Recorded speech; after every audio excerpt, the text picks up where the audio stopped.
Bismillahirrahmanirrahim. Waalaikumsalam warahmatullahi wabarakatuh. Walhamdulillah bihi wa bi madumihi fid din wa dunya wal akhirah. Bila qawlihi radhiyallahu anhu wa ankum al-hikmatul khamsuna. Qala radhiyallahu anhu al-aqilu alladhi la ilma lahu kar-rasyidil ladzi la mala lahu wal aqilul ladzi la aqla lahu fasahibil manil ladzi la rusda lahu. Alhamdulillah, bersyukur kita kehadirat Allah senantiasa menganugerahkan kepada kita nikmat dan karunia-Nya berkumpul kembali dalam kebaikan dan ketaatan kepadanya. Semoga Allah jadikan perkumpulan kita menjadi sebab terampunkan dosa-dosa kita, terangkatnya derajat kita di dunia dan di akhirat. Amin ya rabbal alamin. Berkata Imam Al-Haddad di dalam hikmah yang ke-50, al-aqilu alladzi la ilma lahu kar-rasyidil ladzi la mala lahu. Orang yang berakal tapi tidak mempunyai ilmu. Orang yang berakal tapi tidak mempunyai ilmu seperti orang yang cerdas di dalam berbisnis tapi tidak mempunyai harta dan modal. Sedangkan orang yang alim tapi tidak memiliki akal seperti harta dan modal bagi mereka yang tidak mempunyai kecerdasan dan kepintaran di dalam berbisnis atau berdagang. Pertama, perlu kita pahami, akal adalah makhluk ciptaan Allah, anugerah,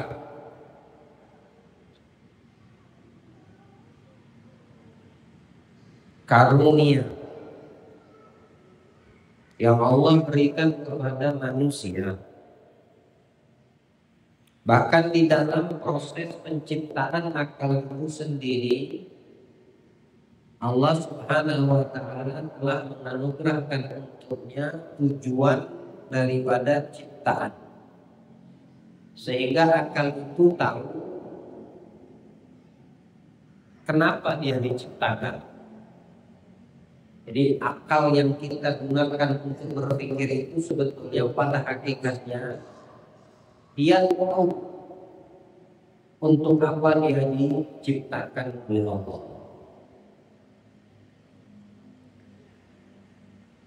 Sehingga ketika akal setelah diciptakan Allah dites dan diuji, Allah yang mengujinya. Bilang Allah kepada akal ini, wahai akal berpaling menghadap. Maka si akal ini menghadap kepada Allah. Lalu Allah bilang, wahai akal berpaling. Maka si akal pun berpaling karena ini perintah dari Allah. Lalu Allah bertanya kepada akal, wahai akal, siapa aku? Maka dijawab oleh si akal, Antallah Rabbul Alamin.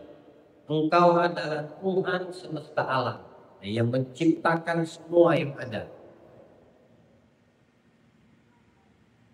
Berarti dia tahu tujuan dia diciptakan. Dia taat terhadap perintah. Itulah akal. Kemudian Allah ciptakan satu makhluk lagi namanya nafsu. Nafsu. Ketika nafsu ini sudah diciptakan, bilang Allah, wahai nafsu, menghadap kepadaku. tahu apa yang dilakukan oleh nafsu, justru dia berpaling. Lalu Allah bilang kepada nafsu, wahai nafsu, berpaling. Nah, sekarang dia menghadap, perlawanan nih. Tidak kamu akal nih. Akal tadi dibilang ngadep, ngadep, dibilang berpaling, berpaling. Si nafsu beda, disuruh menghadap berpaling, disuruh berpaling baru menghadap. Waktu ditanya sama Allah, ini nafsu, ya nafsu, siapa aku? Kata nafsu menjawab, kamu, aku. Ada nafsu. Bedanya nafsu sama akal. Paham? Dua-duanya makhluk ciptaan Allah. Nah, istimewanya apa? Kedua makhluk ini diletakkan Allah pada diri kita. Ada pada manusia. Akal iya dikasih ditaruh di manusia. Nafsu iya juga ditaruh Allah pada diri manusia. Nah, sehingga bertemulah antara akal dengan nafsu pada satu raga.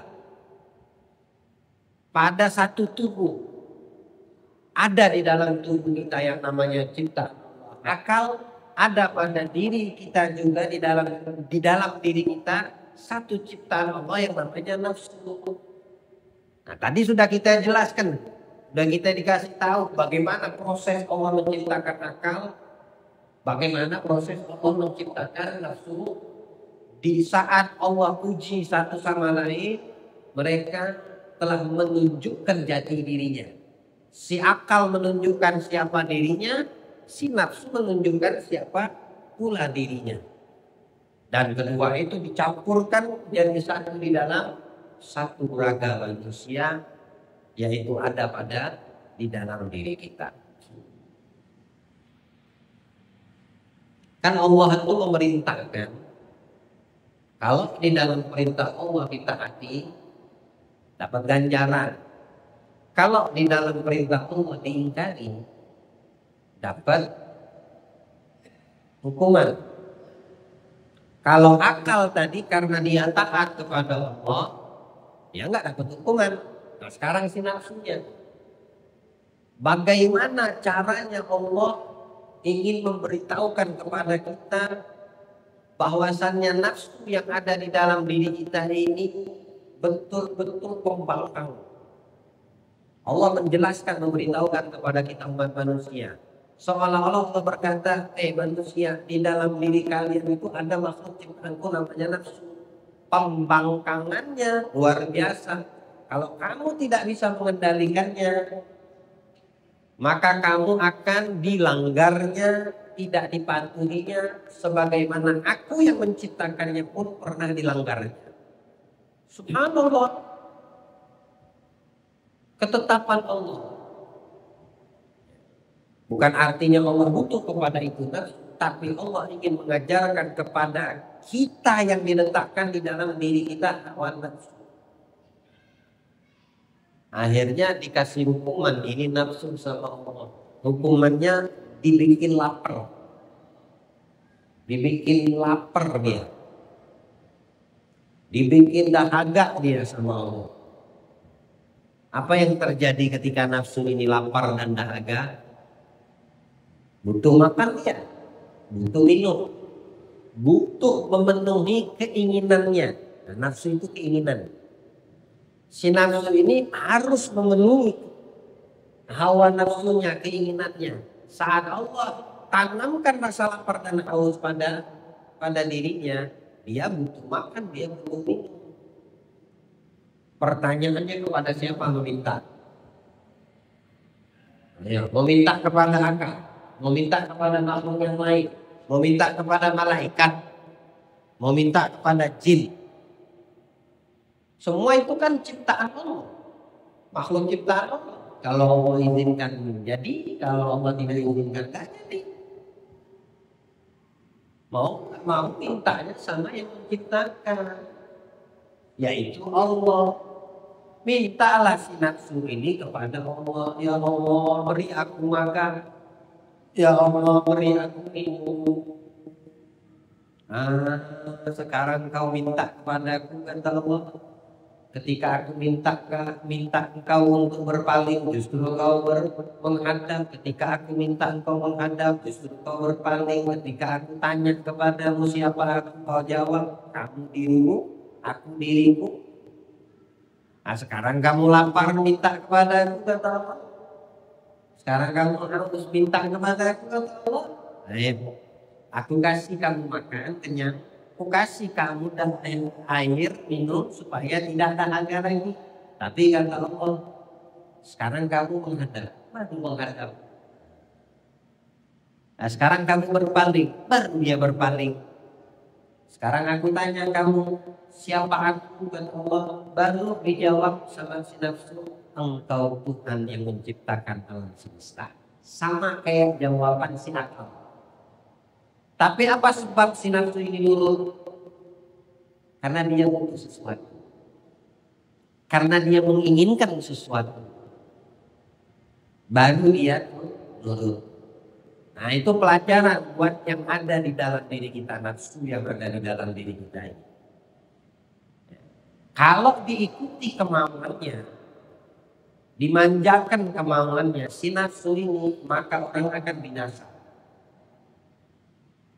Nafsu yang ada di dalam diri manusia kalau diikuti, dimanjakan, terus diberikan apa yang diinginkan, binasalah kita. Orang yang diperbudak sama nafsu di dalam dirinya, dia tidak akan pernah kenyang. Dia tidak akan pernah puas. Karena sifatnya itu liar. Nafsu itu sifatnya liar. Jadi bagaimana caranya untuk dia bisa zina? Maka kita sebagai pemilik raganya yang ada di dalam jiwa raga kita ini, si nafsu itu harus dilatih. Bilang Imam Al-Busiri di dalam Syahil Burdanya, ya nafsu la tagna ya nafsu innam tafari, ya nafsu, wahai nafsu, jangan pernah kamu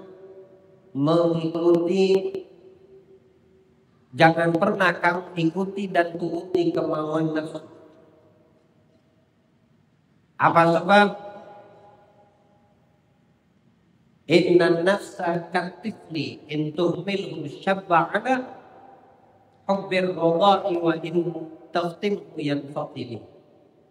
Sesungguhnya hawa nafsu seperti perumpamaan anak bayi yang masih menyusu dengan ibunya. Kan bayi nyusu terus sampai 2 tahun, nyusu terus ASI. Ketika sudah sampai 2 tahun mau disapi, mau asinya mau dilepas. Bagaimana caranya? Lihat bagaimana keadaan bayi kalau waktu mau disapi. Yang sudah punya anak, yang istrinya menyusui anaknya, ketika mau proses penyapihan, mau dilepas susu anak bayi tadi supaya ganti makan. Udah waktu umurnya bukan untuk ASI lagi. Dia tetap minta ASI. Nangis si anak tadi ya. Mau susu ibunya. Sedangkan ibunya mau sapi. Nangislah si anak, kasihanlah si ibu. Nggak tega, dikasih lagi susu. Dia mananya? Pertanyaannya sampai kapan? Nggak tega. Kalau nggak tega anak minta ASI, si bayi ini minta ASI terus dikasih, ya bisa-bisa sampai gede dia nyusu terus sama ibunya. ASI terus dia. Jadi harus orang ibu tega. Teganya sesaat supaya dia tidak tergantung dengan ASI. Nah, macam ragam lah yang dilakukan oleh sang ibu. Mungkin ASInya dikasih balsam, dikasih betadin, dikasih apa namanya yang pahit-pahit. Jadi ketika anaknya mau ngasih, yang dirasa apa? Yang menempel di dada si ibu. Kalau dikasihnya balsam, rasa balsam. Kalau dikasihnya betadin, rasa betadin. Lama-lama si anak ini ketika dikasih itu tidak mau lagi dia. Coba kalau kakak dikasih, kalau ibunya nggak tegaan, nangis anak, ayo dikasih lagi. Udah nak, berhenti nasi, ganti dengan susu corona, dengan makan nasi, makan yang bergizi yang lain, sayur-sayur, biskuit. Nggak mau, anaknya tetap kasih. Gak dikasih sama ibunya, ditutup sama ibu. Wah, nangis-nangis, gak tega itu dikasih lagi. Seperti itulah nafsu. Kalau diikuti keinginannya, kamu binasa.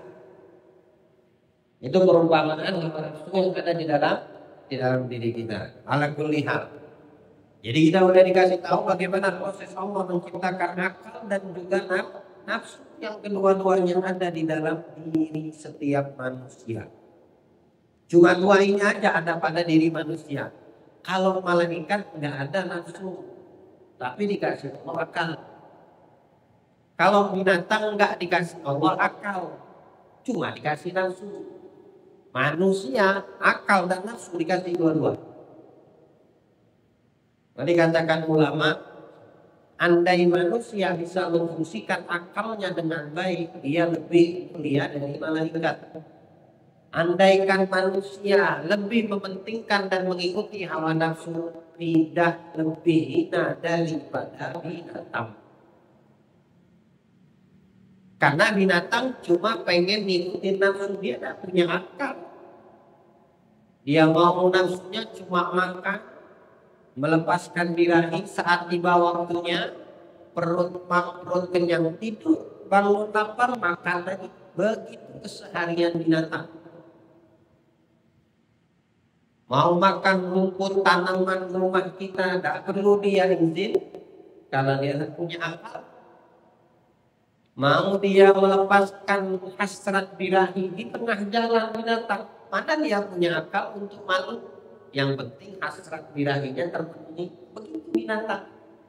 Karena pada dirinya cuma ada nafsu, nggak ada akal. Malaikat adanya cuma akal, kagak dikasih Allah nafsu. Oleh sebab itu malaikat terhadap yang diperintahkan sama Allah itu wajib dilakukan. Ada malaikat yang sujud sampai hari kiamat sujud terus. Ada yang diciptakan berzikir sampai hari kiamat berzikir terus. Karena cuma ada akal-akalnya tahu fungsinya apa.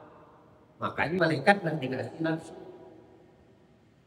Ada malaikat yang ditugaskan berselawat kepada Nabi kita Muhammad SAW sampai hari kiamat berselawat terus. Nggak protes, nggak ada nafsu, nggak ada keinginan, nggak ada lapar, nggak ada minum. Cuma ada akal, maka nggak ada keinginan. Ada malaikat yang ditugaskan Allah cuma untuk istighfar. Istighfarnya sampai hari kiamat. Nggak ada capek, nggak ada lapar, nggak ada ngantuk. Itu semua kerja nafsu. Nafsu yang bikin kita ngantuk, bikin kita malas, bikin kita lapar, bikin kita haus, bikin kita banyak keinginan. Itu nafsu. Akal yang mengelola. Akal yang membenarkan atau menyalahkan. Makanya fungsi akal dikatakan di sini al-aqil. Ada alif lam. Bukan akil, tapi al-aqil. Orang yang berakal maksudnya. Karena kemasukan alif lam. Ini namanya al-ta'rif. Pemberitahuan kepada sosok subjeknya.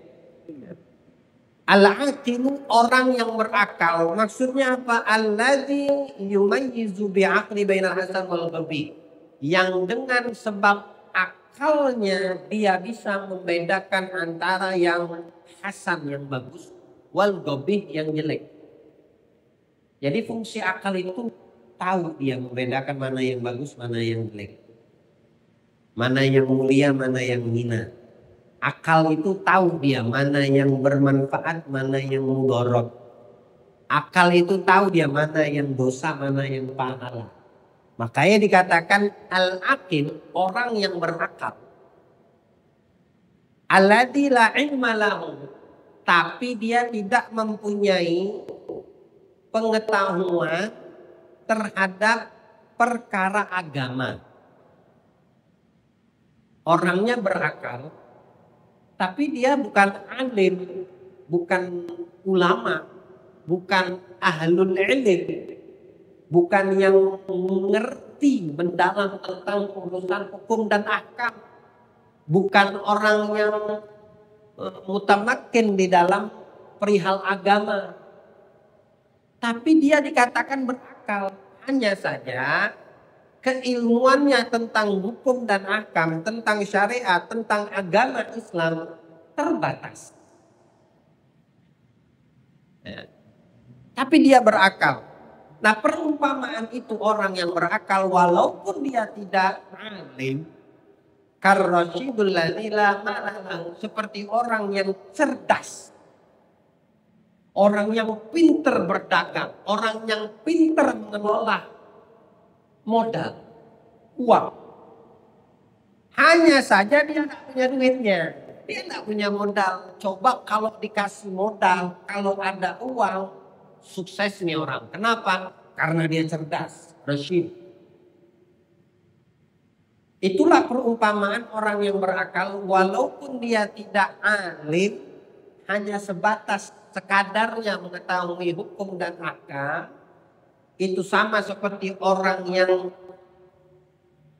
cerdas di dalam mengelola harta, hanya saja dia tidak punya harta tersebut untuk dikelola. Dia tidak punya modal untuk diputarkan. Dia tidak punya uang untuk dijadikan suatu usaha yang bisa membuat sukses. Kalau dia punya modal atau ada yang modali, kalau dia punya uang, dengan kecerdasan yang dimilikinya, sukses ini orang. Itulah perumpamaan orang yang berakal walau dia tidak punya ilmu agama. Wal alim. Nah, tapi ada orang yang alim, berilmu. Berilmu, urusan agama banyak pahamnya. Tapi tidak berakal. Nah, itu beda lagi. Jadi tidak semua orang yang berakal itu berilmu, tidak semua orang yang berilmu ulama berakal. Jadi mana yang betul, yang bagus mana? Mendinglah dia tidak berilmu banyak, tapi berakal. Kan fungsi akal tahu kan? Tahu kita kan akal tadi apa? Walaupun dia tidak berilmu, tapi dia paham, dia ngerti, dia punya akal, dia bisa membedakan. Karena berapa banyak orang yang berilmu tapi tidak bisa memfungsikan akal.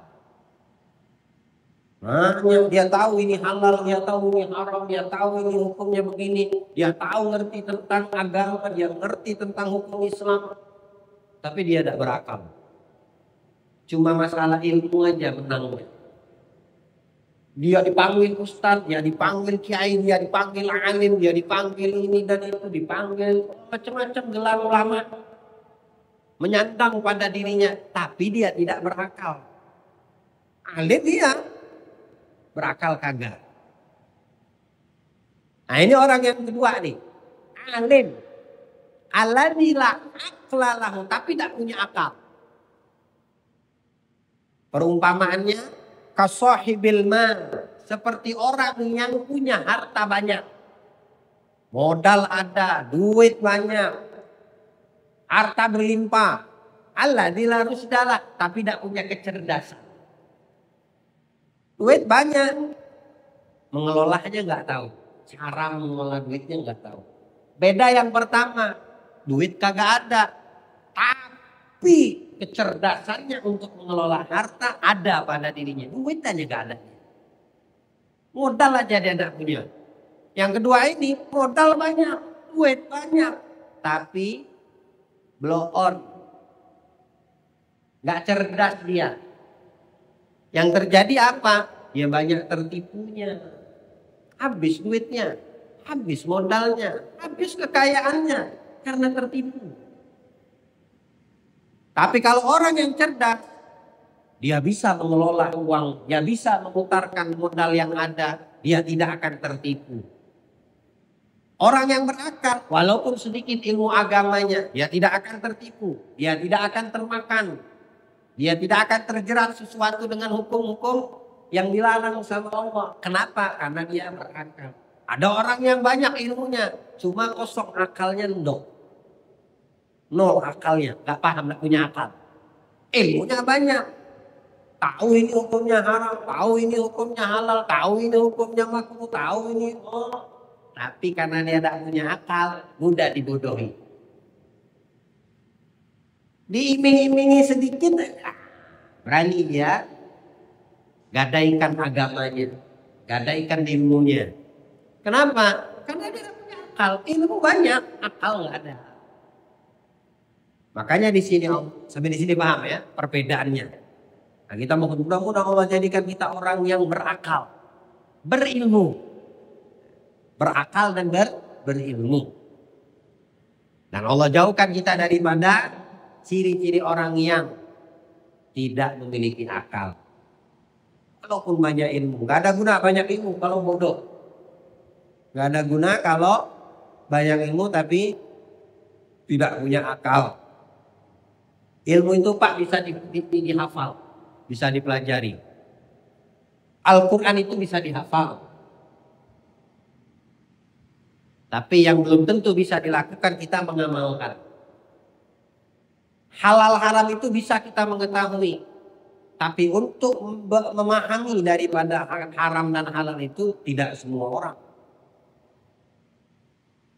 Apa hukumnya minuman keras? Apa hukumnya berjudi? Kalau kamu pelajari, tahu kamu hukumnya, kamu berilmu. Tapi bisa nggak akal mengelola daripada ilmu tersebut sehingga tidak melakukan itu? Perjudian, minum-minuman yang diharamkan, makan yang diharamkan. Apa hukumnya itu sholat 5 waktu? Pelajari hukumnya, tahu. Hukum sholat 5 waktu wajib. Apa hukum puasa Ramadan? Pelajari. Ketika belajar, tahu dia. Berilmu, sudah saat itu berilmu. Hukum puasa Ramadan saat tiba Ramadan wajib berpuasa. Ilmunya udah tahu. Tapi kalau dia tidak punya akal, berapa banyak orang yang sudah tahu ilmu sholat itu wajib tapi tidak didirikan. Tahu dia ilmu berarti berilmu. Dia tahu ilmunya sholat itu wajib. Dia tahu kalau seandainya ditinggalkan sholat 5 waktu berdosa. Tahu, bukan nggak tahu. Tapi karena dia tahu tidak berakal, tetap aja kagak dia dirikan. Tetap aja sholat 5 waktu ditinggal. Persis sama seperti yang dikatakan dalam hikmah ini. Orang yang alim tapi tidak berakal. Seperti orang yang banyak duit punya modal tapi tidak cerdas memutarkan uang dan modalnya. Allah di dalam Al-Quran berfirman, alladzina yastami'unal qawla. Orang-orang yang mendengarkan perkataan dan ucapan. Apa itu kaum ucapan? Al-Quran, hadis Nabi, kalam ulama, hukum yang dijelaskan. Fayattabi'una ahsana. Setelah dia mendengar dan dia mengikuti apa yang didengarkannya dari Al-Quran, dari hadis-hadis Nabi Muhammad, dari fatwa ulama, mengikuti dengan sebaik-baiknya mengikuti. Bukan cuma dengar doang, tapi mengikuti. Ulaikal ladzina hadahumullah. Itulah orang-orang kata Allah yang mendapat petunjuk dari Allah. Wa ulaika hum ulul albab, dan mereka itulah orang-orang yang dikategorikan ulul albab. Siapa ulul albab? Cerdas, berakal. Ulul albab itu orang yang berakal. Sudah dia mendengar, dia mentaati apa yang dia dengar. Dia jalani perintah yang didengar dan dia ketahui. itu ulul albab. Itu mendapat petunjuk. Dari ini ayat menunjukkan ada orang yang mendengar tapi tidak mau mentaati. Sampai di sini jelas? Jelas. Ini paling jelas sudah firman Allah yang singkat ini. Ciri-ciri orang yang berakal itu yang bagaimana? Siapa orang yang berakal kata Allah? Kalian pengen tahu orang yang berakal? Yang mendengarkan apa yang aku firmankan. Yang mendengarkan apa yang disampaikan utusan-utusanku di atas muka bumi. Yang mendengarkan apa yang disampaikan daripada pewaris-pewaris nabiku. Mendengar. Lalu dia mengikuti. Lalu dia mentaati. Lalu dia menerapkan di dalam hidupnya. Itulah orang-orang yang berakal. Ciri-ciri orang yang berakal bagaimana? Al-Quran. Al-Quran tahu. Ciri-ciri orang yang berakal yang bagaimana? Kan Allah bilang di sini, wal alladzina yastami'una al-qaula fayattabi'una ahsana ulaika alladzina hadahumullah. Mereka adalah orang-orang yang mendapat petunjuk dari Allah. Wa ulaika hum ulul albab. Dan mereka itu adalah orang-orang yang mendapat, yang dikatakan ulul albab, berakal. Berarti kalau mendengar saja tidak mentaati, tidak berakal. Berilmu bisa jadi. Berilmu bisa jadi. Tapi karena dia cuma mendengarkan. Habis mendengarkan berilmu itu orang. Kayak kita sekarang dikatakan di dalam kitab ini ulama menjelaskan misalnya haram berjudi. Atau kan ilmunya sudah tahu hukumnya? Tahu semua. Kenapa? Karena ulama sudah menjelaskan kepada saya dan kepada kalian. Ya Syarif, ya Fulan yang hadir di masjid. Haram judi online. Hukumnya udah tahu. Ilmunya berjudi apa? Haram. Mendengar enggak kita semua? Mendengar. Tapi apakah yang kita dengarkan ini kita taati? Kita ikuti, kita laksanakan? Kalau kita laksanakan, kalau kita taati, maka kita sesuai dengan firman Allah, alladzina yastami'una al-qaula fayattabi'una ahsana. Mengikuti apa yang mereka ketahui, mengikuti apa yang mereka dengarkan. Ulaika alladzina hadahumullah. Ulaika alladzina, mereka adalah orang-orang yang diberi petunjuk sama Allah. Wa ulaika humul albab. Dan mereka adalah orang-orang yang mendapatkan kecerdasan berakal. Nah, ada ayat yang menjelaskan kepada kita ciri-ciri orang yang dikatakan ulul albab.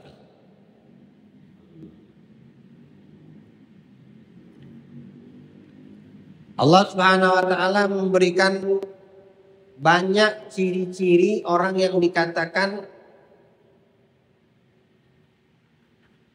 ulul albab, berakal. Nah ini. Di dalam surat Al-Imran. Akhir daripada surat Al-Imran. Inna fi khalqis samawati wal ardi wa ikhtilafil laili wan nahari la ayatin li ulil albab. Ada kalimat ulil albab. Sesungguhnya kata Allah, di dalam proses penciptaan langit dan bumi dan perubahan malam dan siang terdapat tanda-tanda untuk orang yang berakal. Tanda-tanda kebesaran Allah di dalam proses penciptaan langit dan bumi, perubahan malam ke siang, siang ke malam. Itu ada tanda kebesaran Allah untuk siapa? Orang yang berakal. Ulul albab. Nah sekarang siapa ulul albab? Bagaimana ciri-ciri ulul albab? Yang pertama. Ini Allah jelaskan. Jadi kalau Anda pulang Anda buka terjemahannya.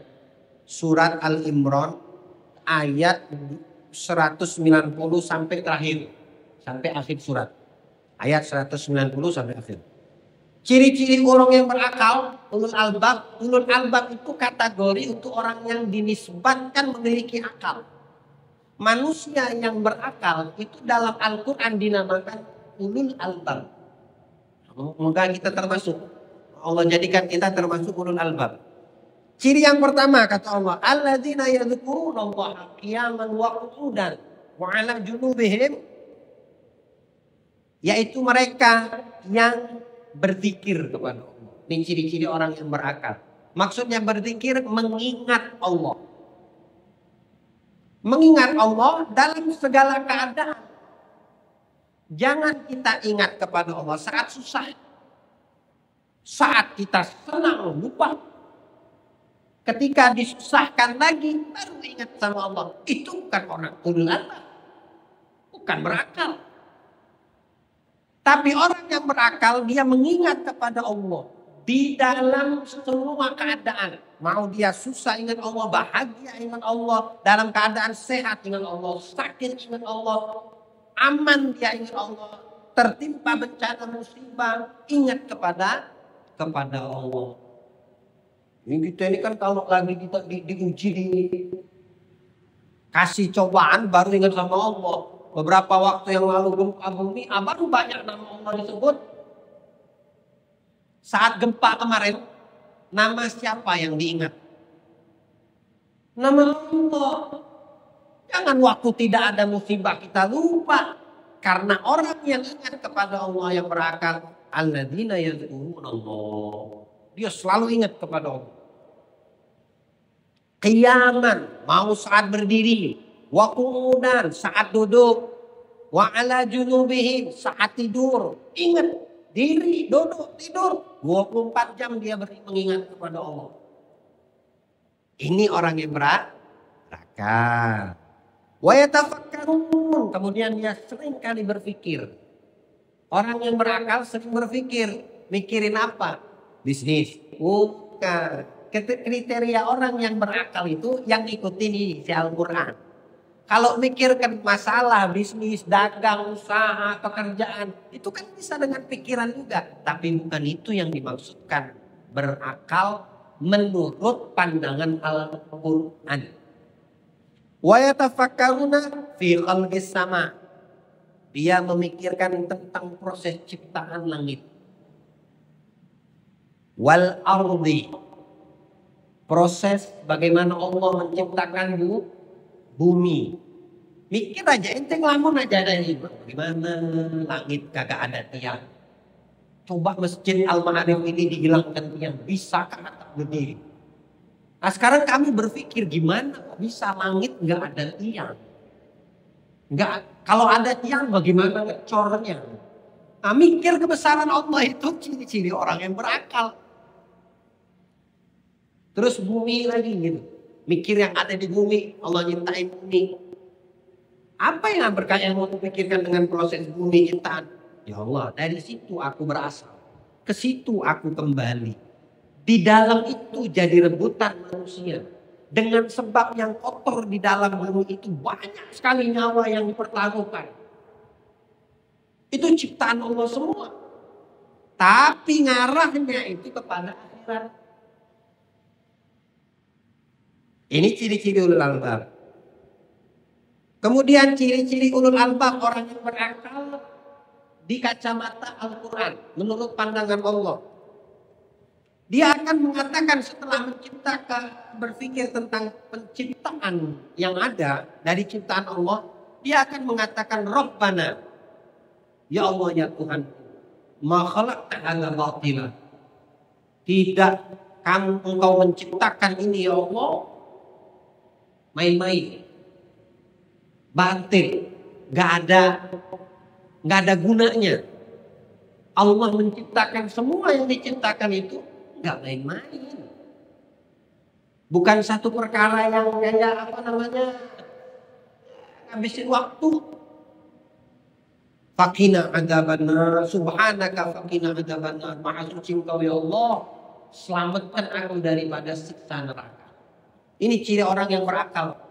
Setelah dia memikirkan ciptaan Allah, kebesaran dan keagungan Allah, dia tahu dirinya yang paling kecil, paling hina. Kalau dibandingkan dengan ciptaan Allah yang maha besar. Berarti Allah tidak menciptakan itu sia-sia, hampa, batin, gak ada gunanya. Bilang Allah dalam ayat lain, apa hasibtum annakum annama khalaqnakum abad wa annakum ilaina lan turja'un. Apa kalian mengira kami menciptakan kalian sia-sia? Lalu kalian menduga kalian tidak akan kembali kepada kami? Enggak. Allah tidak menciptakan yang diciptakan itu sia-sia. Apalagi kita. Lalu kita menduga habis mati selesai. Kata Allah, kalian menduga seperti itu, justru kalian punya dugaan salah. Rabbana innaka man tudkhilin nar faqad akhzaita. Orang yang berakal menurut pandangan Allah dalam Al-Quran adalah mereka yang mengatakan seperti ini. Ya Allah, ya Tuhanku, sesungguhnya Engkau memasukkan siapa yang Kau inginkan ke dalam siksa neraka. Dan yang Kau masukkan ke dalam neraka tersebut, pastilah mereka itu orang-orang yang Kau hinakan. Ini orang berakal berpikir, saking takutnya dia dengan neraka. Dia tidak mau dirinya termasuk orang yang masuk ke dalam neraka atau manusia makhluk ciptaan Allah yang dihinakan. Karena orang yang masuk neraka paling hinanya ciptaan. Kalau saat ini di atas kehidupan bumi dunia ini, makhluk paling hina siapa? Babi. Ciptaan Allah yang hidup, babi. Binatang. Tapi nanti di akhirat makhluk ciptaan Allah yang paling hina siapa? Manusia yang masuk ke dalam neraka. Orang di atas kehidupan dunia ini boleh bisa dia merasa hebat, bisa dia merasa bangga, merasa mulia. Apa yang dimuliakan kalau ujungnya nanti menjadi manusia yang paling hina. Hinanya manusia di akhirat kalau mereka tidak masuk ke dalam surga, itu manusia yang paling hina. Nah, orang yang berakal di dalam pandangan Allah dan Al-Quran, mereka berkata, ya Allah, ya Tuhan, sesungguhnya Engkau memasukkan orang ke dalam neraka siapa yang Kau kehendaki, dan yang masuk ke dalam neraka adalah manusia yang paling hina di matamu. Wa ma lidzalimina min ansar. Dan tidak ada pertolongan terhadap orang-orang yang berbuat zalim.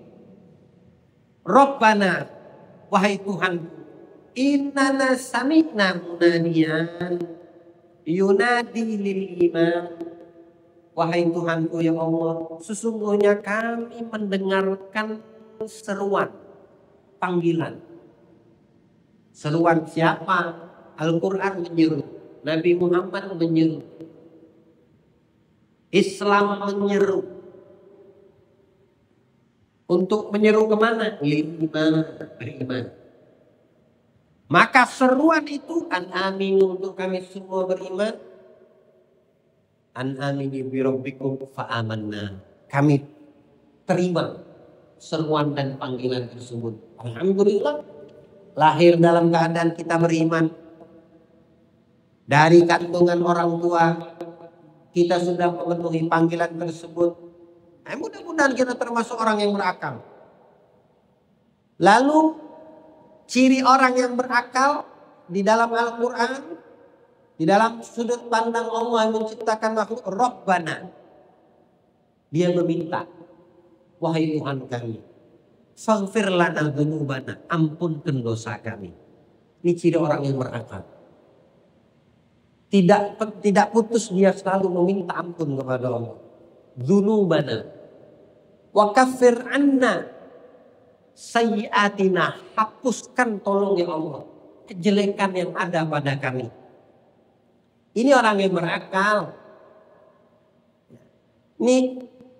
Ini ayat dari 190 sampai akhir ayat surat Al-Imran ini, itu dijadikan amalan oleh Nabi kita Muhammad. Setiap bangun tidur sebelum subuh itu, di akhir malam beliau bangun, habis bangun itu beliau menatap ke arah langit, baca ini dulu. Baca ini ayat. Inna fi khalqis samawati wal ardi wa ikhtilafil laili wan nahari laayatin lil albab alladziina yadhkurullaha qiyaman wa qu'udan wa 'ala junubihim wa tafakkarun fi khalqis samawati. Rabbana, sampai akhir ayat. Dibaca semuanya. Dia bangun tidur. Supaya apa? Supaya mengingatkan kepada kita, kamu ini manusia adalah ciptaan Allah yang mulia kalau kamu mau mulia. Tapi kalau kamu mau menghinakan dirimu sendiri, kamu juga bisa hina. Ini ayat isinya.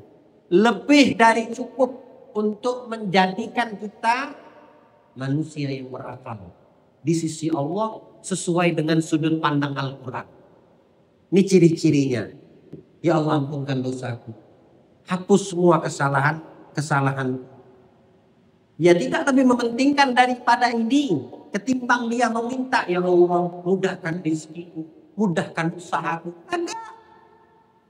Ini yang diprioritaskan. Ampunkan dosaku, hapus kesalahanku. Ini orang yang berakal. Wa kafir sa'anna sayyi'atina wa tawaffana ma'al abrar. Matikan aku bersama orang-orang yang di dalam keridhaan Allah, orang-orang yang bahagia. Mikirnya minta dimatikan dan dikumpulkan sama orang bahagia. Lah kita ini kan takut sama mati. Ini kok kasih tahu orang yang berakal kagak takut sama mati. Justru dia minta dimatikan kelak dalam keadaan baik. Rabbana wa atina ma wa'adtana. Ya Allah ya Tuhanku, datangkanlah apa yang telah Engkau janjikan ala rasulika kepada rasul utusanmu. Wala tukhzina yaumal qiyamah. Jangan permalukan kami ya Allah di hari kiamat. Ini orang berakal. Kalau di dunia aja kita malu, aib kekurangan kita ini diketahui oleh orang lain, orang yang berakal akan lebih malu. Dia meminta kepada Allah, wala tukhzina yaumal qiyamah. Jangan kau malukan kami nanti di hari kiamat ya Allah. Kalau di dunia ini malunya yang hidup di zaman kita saja yang mengetahui. Tapi kalau Allah mempermalukan di hari kiamat, mulai dari manusia pertama Nabi Adam sampai manusia terakhir nanti kiamat, bisa mengetahui aib dan kekurangan kita. Malunya luar biasa. Sampai Nabi itu menggambarkan orang yang aibnya dibuka Allah pada hari kiamat, meleleh kepalanya, dari kepalanya, tubuhnya sampai kaki, kayak lilin yang ditutup api itu leleh. Dikit-dikit habis tuh lilin. Kayak itu gambaran manusia yang dipermalukan Allah pada hari kiamat. Nah, orang yang berakal, dia takut akan hal itu. Dia minta kepada Allah, wala tukhzina, jangan permalukan kami yaumal qiyamah, di hari kiamat. Innaka la tukhliful mi'ad. Sesungguhnya Engkau tidak pernah mengingkari janji ya Allah. Artinya Allah kalau berjanji tidak pernah ingkar. Kalau Allah janji tidak menghinakan, mempermalukan, maka janjinya akan ditunaikan. Tapi kalau Allah berjanji untuk mempermalukan itu hamba, juga akan ditunaikan janjinya. Ya. Ulangi di rumah. Ini ayat paling nikmat kalau diresepin. Saya ulangi Al-Imran 190 sampai akhir surat. Kalau bisa bangun tidur, setiap bangun tidur dibaca nih ayat. Diresepin. Kalau kita pengen sebagaimana yang dinisbatkan oleh orang-orang ulul albab yang berakal, tapi dari sudut pandang Allah, berakal dari sudut pandang Al-Quran, bodoh amat di luar daripada sudut pandang Allah dan Al-Quran. Bego amat. Orang mau memandang saya berakal dengan berakal, selama sudut pandang akal sesuai dengan yang diinginkan Allah dan Al-Quran, maka itu lebih dari cukup bagi kita.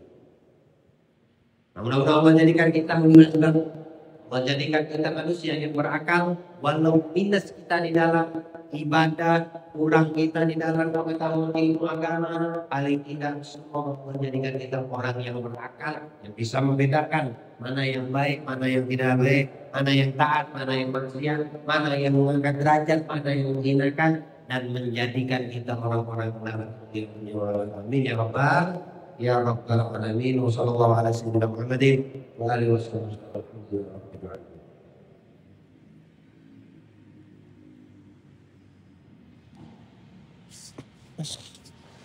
Hmm.